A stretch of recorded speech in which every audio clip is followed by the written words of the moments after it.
Yooyyaa harka fuune hundi keessanuu baga nagaan dhuftaniin isiniin jaa har'aa akkuma duriitti mata dureen xiyyaa haala yeroo jetti. Sagantaan har'a dhufee fiddeema duraan dursuudhaan injifannoo warroottan sheer gootan gaafa nuti sagalee taanu doktoroota sagalee taanu barsiisota sagalee taanu yaadattanii Jaawarii fi Taayyeen shoorarkeessitoota akkamitti mindaa dabalaa nuun jedhanii gaafa jedhanii hiriirarra yaamuu kanii PP'n hiriira yaamuu deemtii jedhan iccitii poostii isinii godhee hiriirri sunillee ichi nafe. Biyyattiin sa'aatii ammaa ifiifuu sa'a mindaa dabaltu jirti. Sa'a maarree dabaltu jirti jedhanii sheexaanticharraa eegalee hanga faarsee bulatti lafa dhiitu turanii jechuudha. Mindaan dabalamu hin jiru. Quuftanii kana godhattanii maal jedhanii gartee lafa dhiitu turanii jechuudha. Ni dabaltanii miti sigale ni dabaltanii miti ni dabaltanii jenneen sigale dabalchiifnee jechuudha. Tun injifannoo guddoodha injifannoo xiyyaa fi ta'e gaafa injifannoo wallaaluun nurra hin jiru jechuudha sigale bakkatti goolii lakkoofsifnee qabxii lakkoofsifnee hisaabbachaa deemuu qabnaa jechuudha. Faarsee bulaan mindaan dabalamu hin jiru ergamtoota Jaawarii ergamtoota Taayyeeti baantota warri mindaa gaafatu jechuu turammoon ture. Arra warruma kas juutu mindaan dabalame jechuu jira jechuudha. Faarsee bulaa jechuun taguuga woomatti naqan keessa kan naqatan sigale. Kana wooma qaallichi yoo qaallichi mat arra Taayyeen diinaa bar yoo footoo sheexaantichaa wajji ka'e Taayyeen goota tahaa jechuudha faarsee bulaa biratti. Goota tahaa jechuudha. Tun injifannoo xiyyaa fi teeti. Tun injifannoo hayyoota keenyaati. Baga injifannee jechuudha. Ergaan hangana jee booda mindaa dabaluun qaala'insa jireenyaa kana gartee fooyyeessuu danda'a. Mindaan kunoo eenyuuf dabalame? Ummatoota biyyaa miliyoona 150 dabalame moo hojjettoota miliyoona 3 guunne miseensota PPDF dabalame ji'iyaad yaa buleessa. Mindaan kan dabalameef hojjettootaa jechuudha. Ummata irratti hoo gibiraat dabalamee jechuudha. Ummata irratti hoo cinqii dabalamee jechuudha. Ummata irratti hoo khasaaraat dabalamee jechuudha. Tana jala murtee beeku qabda. Mee dursa osoon kara mindaa achi hin dhayne qaala'insa jechuun maal jechuudha? Qaala'insa jechuun maallayni harkasi guutee wanni maallayni sun siibitu hin jirtu jechuudha. Meemma waan takkaan si yaadachiisa. Rabbuma kana laale subhaanallah. Dhiira oggii uumu dhala uumaafi jechuudha. Dhiirarra yoo dhalaan heddummaatti namni wal fuudhu hin jiru jechuudha. Dhalaan nama heerumtu dhabdi jechuudha. Yoo dhiirarra dhalaan heddummaattees sigale kan heerumtu harkattu jechuudha. Rabbiin tana beekeeti wal qixxeessaa oofaa jechuudha. Qaala'insi dhalaan jiru jechuudha bakka tana. Amma sigale qaala'insi dhiiraatiis hin jiru jechuudha. Akka sigaluttiin siimu jira. Sigale. Qaala'insa jechuun dhiheessiitu hin jirree jechuudha gabaabdutti. Yoo dhalaan hin dhalanne wanni fuutu hin jirtu. Yoo dhiirtiin hin dhalannes wanni heerumtu jirtu. Tanaaf Rabbiin dhiheessi irratti abaluu intala dhale abaluu ilmoo dhale oggii jenni dhiheessaa jechuudha. Akka wal fuudhaniif akka heerumtuuf dhiheessiin deemaa jirti jechuudha. Dabarsi karaa jireenyatti as deebisi. Qaala'insa jireenyaa jechuun maal jechuudha? Qotee bulaan qotachaa hin jiru jechuudha. Naggaadeen naggadachaa hin jiru jechuudha. Qotee bulaan yoo ooyiruu keessaa qotatee naggaadeetti hin gurguranne naggaadeen fidee yoo gabaa dhiheessee hojjettoonni kun hin bitanne wanni ati gartee bitattu hin jirtu jechuudha. Tanaafi mindaan dabalamu kunillee furmaatan fiduu wanni nuti mindaan dabalamuun gaarii ta'ee osoo jiru mindaan dabalamuun fedhaa xiqqaatu fedhaa guddatu gaarii osoo ta'ee hojjettootaa jiru meema mindaan dabalame kun xaafii kuntaala tokko ni bitaafi. Hin bituu xaafiin kuntaalli tokko meeqa? Sigale. Xaafiin kuntaalli tokko meeqa? Yoo xaafii hin binneef mindaan baatii iskuula ijoollee yoo irraan kafal piraayiveetii warra qaraasifatu jira. Jireenya gartee huccuu bitachuu jira. Saabuna bitachuu jira. Qaama dhiqatan mee maaliin waa bitatan? Soo dhiyeessiin tun maaliif hin jirree? Qotee bulaan maaliif qotachuu dadhabe? Qotee bulaan maaliif dhiyeessuu dadhabe? Nageenyaatu hin jirre. Qulfiin bakka tanaa jechuudha. Kanaaf xiinxala ekonomistii yaamtee maarree DGP akkana ta'ee BGP jechaa ooluu parsantii hanganaa dabalamee maar ummata rakkisuun hin barbaachisu. Gabaabdutti maallayni ummata harka baay'ateeti. Maallayni waa bituu dadhabe. Waan bitaniitu hin jirre. Dhiheessiitu hin jirre. Digale. Amma osoo qotee bulaan nagaya qabaate, osoo qotee bulaan oomishate, osoo qotee bulaan xaafii akka gaarii gabaa fidee maallaqa xiqqaan bitatta. Sigale. Osoo qotee bulaan akka gaarii dinnichaa magaalaa fidee maallaqa xiqqaan bitatta. Osoo qotee bulaan akka gaariitti timaantiin magaalaa fidee akka gaariitti, osoo qotee bulaan fidee killee fidee sangaa fidee re'ee fidee danda'ee akka gaarii bitatu maallaqa xiqqaan bitachuu dandeessaa jechuudha. Qotee bulaan baadiyyaa keessaa dhumu jira.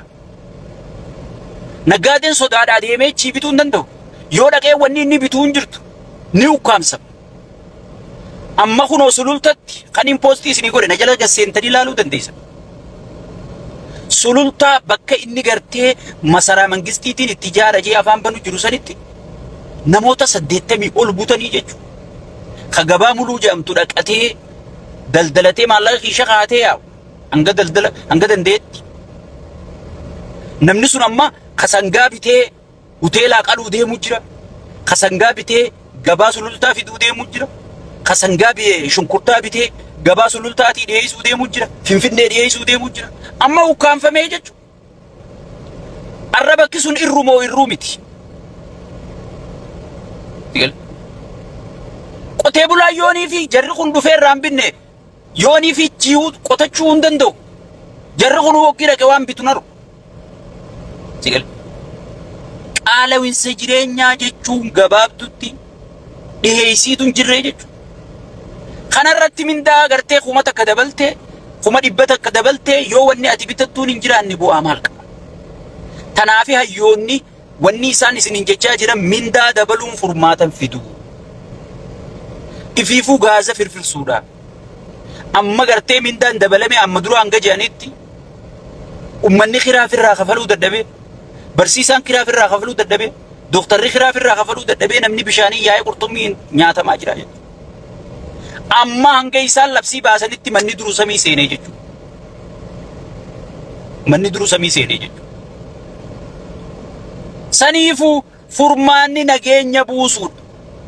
Qaallicha nageenya buusuu dide sheexaanticha kana ofirraa geggeessuudha. Tanarratti namni walii galuu qaba. Yoo tanarra waliin galle wanni ati asii minda dabale, maarree dabale, mitirkishoo ta'e, maalliyyoo ta'e jettee yeroo itti gubdu takka hin jirtu jechuudha. Takka hin jirtu. Gurra si jala'u. Ummanni keenya waan isaan qabeetti jiru beekuu qaba jechuudha.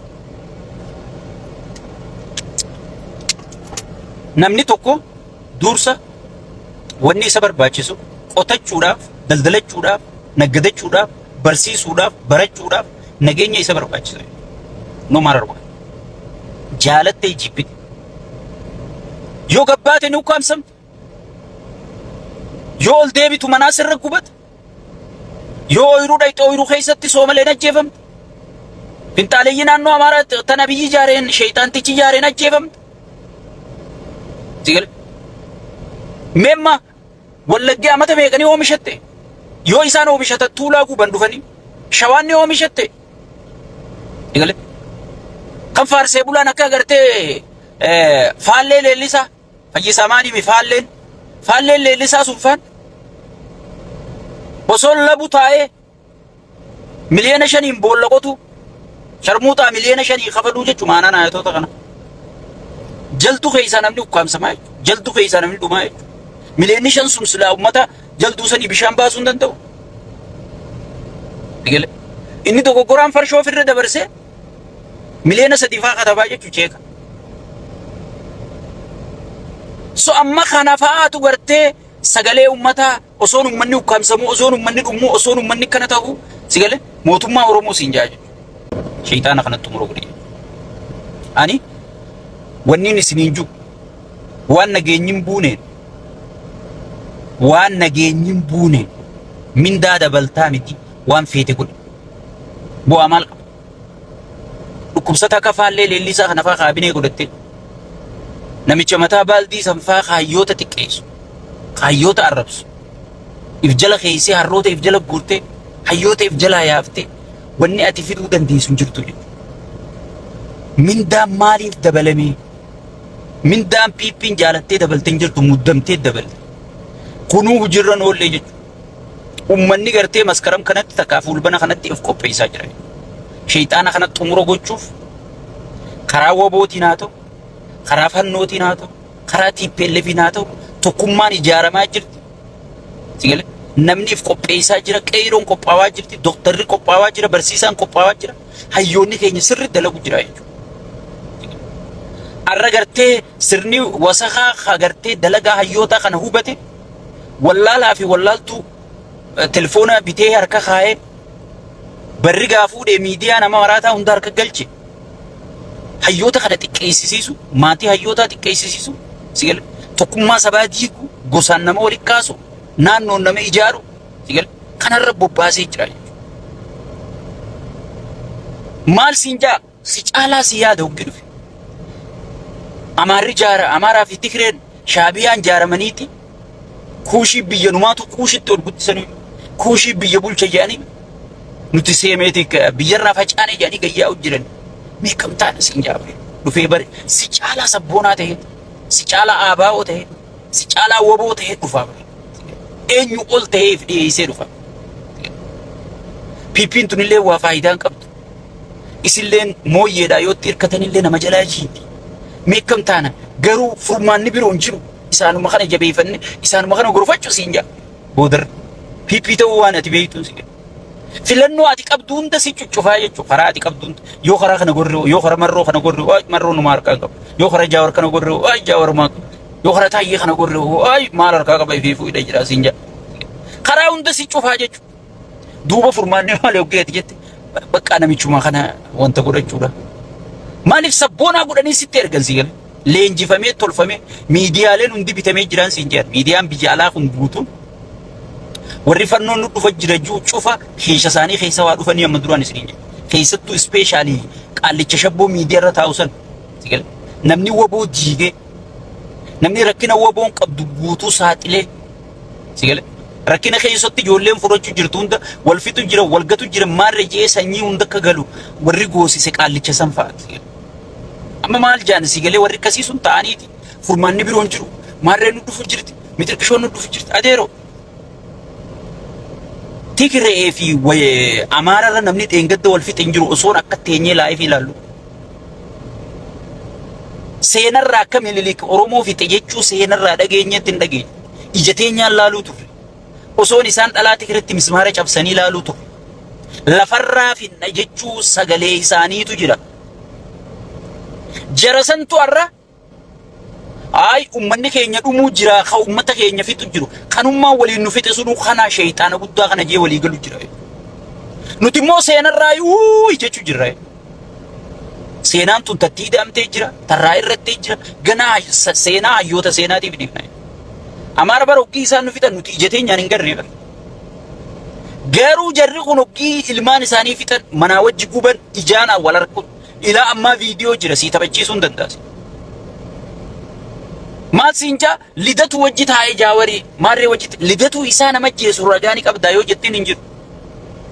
Shayxaanticha kana garuu isaa dhiiga namaa dhugu. Isaa batti urgee isaa harka hudduu duubatti hiisisee nama hangas takka dandeettii qabu ija saba kanaa ta'e nama siyaasaa saba kanaa gartee tacaccabte tana ni wal'aana jedhanii itti amanamee gartee miidiyaaleen biyya alaa hundi dubbisan. Akka ijoollee xixiqqootti akkasitti hidhee bakka gaarbeeja darbisan. Akka filannoo CD isaa jechuudha. Ati maaliin si sodaachisa seenaan si sodaachisa. Seenaa inni si sodaachisu san ammoo ka gadhaabu jiru. Aduwaa 00 jee Yemililik Haawulti jee Yemaarree Mixiqqishoo jee seenaa jara sanii ka jiraachisu jiru qaallichuma inni si faarsu kana mootummaa keenya ilma keenya ka siin jiru kana jechuudha. Ilma kee garuu ka sirni kunnaan ta'u jee lubbuu takkitti tana sii kennuuf akka marroo kana. Sirni kun naan ta'u jee lubbuu sii kennu akka jaawar kan sirni kun abadan gadhaabachuun qabu dogoggoraan duraanuu deeggarre kasiinchuu akka taa'ee kan kana gartee akka waan diinaa godheeti akka waan gartee baandaa godhee si dhiyeessaa jechuudha.